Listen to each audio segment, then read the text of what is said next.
soalan. XFM kami tak hot. Kami cool. Dina, Aimi bersama dengan KB. KB daripada Empire Kuku Besi ni nak tahulah sampai tahap manalah Empire Kuku Besi nak cuba capai sebagai jenama pakaian dan bidang fotografi sekali. Yup. Untuk Empire Kuku Besi, memanglah saya boleh nak bawa benda ni jadi satu jenama yang antarabangsa lah. Okey. Macam jenama-jenama yang dah sedia ada. Ya.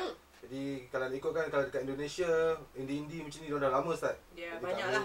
Kat Malaysia baru nak start, tapi dengan banyaknya label-label clothing indie kat Malaysia ni, saya rasa kita boleh pergi lebih jauh.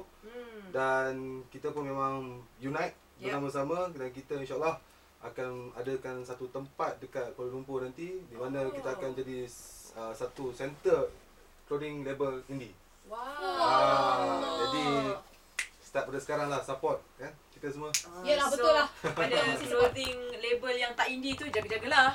Kan. Kalau tak cukup staff, panggil kita orang. Boleh. Kita mana niaga. Alright, kejap lagi kita sambung sembang dengan KB. Empire Kuku Besi ni ada juga lagu daripada The Times. Semuanya kejap lagi. XFM.